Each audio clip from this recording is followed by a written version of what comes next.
পানিহাটি বিধানসভা কেন্দ্র থেকে বিজেপি প্রার্থী করেছে অভয়ার মা রত্না দেবনাথকে। আজকে রত্না দেবনাথ নাম ঘোষণা হওয়ার পর অভয়ার মা বাবা তারা প্রকাশ্যে এলেন। নিহত নির্যাতিতা চিকিৎসকের মা বাবার সঙ্গে সাংবাদিকদের মুখোমুখি হলেন শুভেন্দু অধিকারী। অভিযোগ করছেন সামনে আসার জন্য আদালতের অনুমতি পেয়েছি, এমনটা জানাচ্ছেন পানিহাটির বিজেপি প্রার্থী আরজিকর কাণ্ডে নিহত নির্যাতিতার মা রত্না দেবনাথ। কোর্ট অনুমতি দিয়েছে, নাম প্রকাশে সমস্যা নেই বলে জানিয়েছেন শুভেন্দু অধিকারী।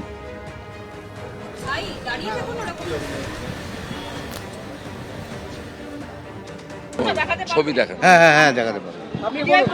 আমরা আইনগতভাবে সেই স্বীকৃতি আমরা পেয়েছি, আমরা মুখ দেখাতে পারবো একদম। হ্যাঁ, এবং মানবাধিকার কমিশনে আমরা এটা জানিয়ে দিয়েছি, মহিলা কমিশনে জানিয়ে দিয়েছি, আদালত আমাদের অনুমোদন দিয়েছে। আপনার নাম প্রকাশ করতে পারেন। হ্যাঁ হ্যাঁ, আদালতের অনুমোদন দেওয়া হয়েছে, আদালত অনুমোদন দিয়েছে এবং আমরা নিজের স্বইচ্ছায় এটা দেখাতে চাই, সেটা স্বীকৃতি হয়েছে। অর্ডার কপি এসে গেছে? হ্যাঁ, আমাকে পাঠিয়ে দেবেন। হ্যাঁ, আদালত স্বীকৃতি দিয়েছেন। পানিহাটির বিজেপি প্রার্থী আরজিকর কাণ্ডে নিহত নির্যাতিতার মা রত্না দেবনাথ। পানিহাটির বিজেপি প্রার্থী ঘোষণা হওয়ার পর সামনে চলে এলেন অভয়ের মা বাবা। নিহত নির্যাতিতা চিকিৎসকের মা বাবাকে সঙ্গে নিয়ে সাংবাদিকদের মুখোমুখি হন শুভেন্দু অধিকারী।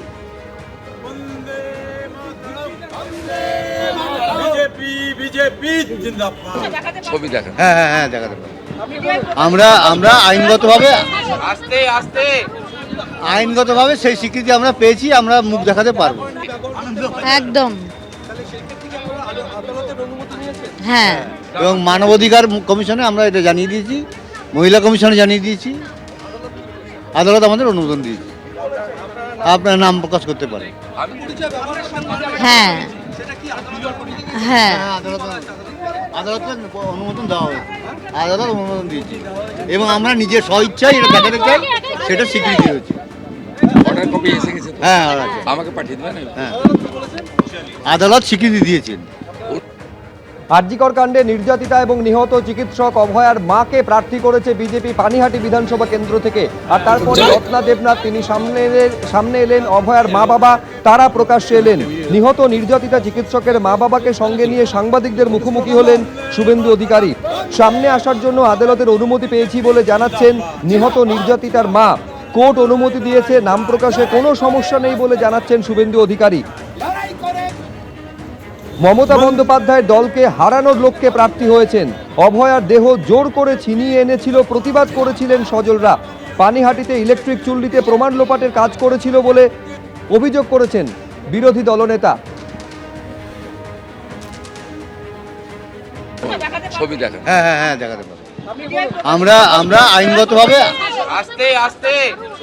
আইনগতভাবে সেই স্বীকৃতি আমরা পেয়েছি, আমরা মুখ দেখাতে পারবো একদম।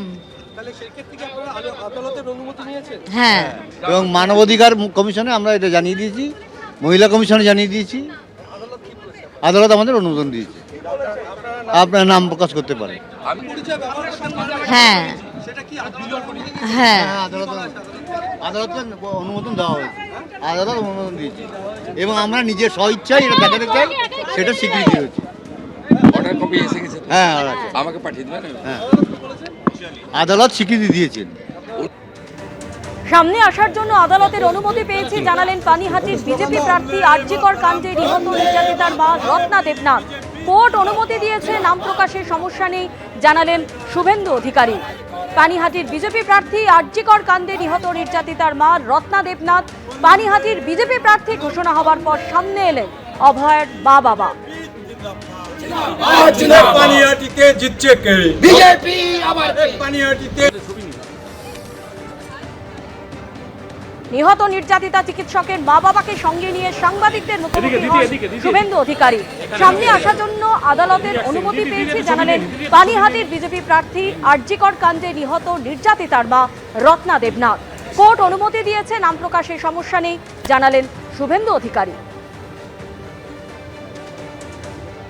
ক্যালেন্ডারের পাতায় ঠিক 594 দিন অভয়ার মা থেকে শেষ পর্যন্ত রত্না দেবনাথ হিসেবে আত্মপ্রকাশ করলেন তিনি। এই প্রথম আপনার নাম সামনে উঠে। এটা আমার নাম সামনে এসেছে, কিছুদিন পরে আমি হয়তো পারবো আমার মেয়ের নাম সামনে আনতে। তার সব থেকে স্বপ্নের যে তার নামের পাশে অনেক ডিগ্রি থাকুক, সেইটা আমি করতে পারবো আশা করছি। এর আগেও বিজেপি অফিসে এসেছিলেন, সেটা বিভিন্ন দাবির জন্য, আদায়ের জন্য, আর আজকে বিজেপি অফিসে আসলেন পানিহাটির প্রার্থী হিসাবে।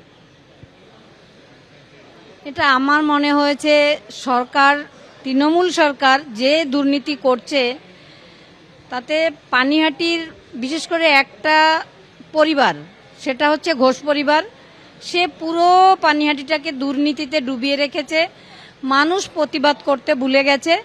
তাই মানুষকে, পানিহাটির মানুষ, আমি জিতলে মানে পানিহাটির মানুষ জিতবে, পানিহাটির মানুষ মনের কথাটা বলবে এবং তাদের যে সমস্যা থাকবে সেটা আমাকে বলবে, আমি সেটা লড়াইয়ে যে প্রচুর মানুষ ছিলেন, তারা কি থাকবেন নাকি এখন আপনি থাকবেন?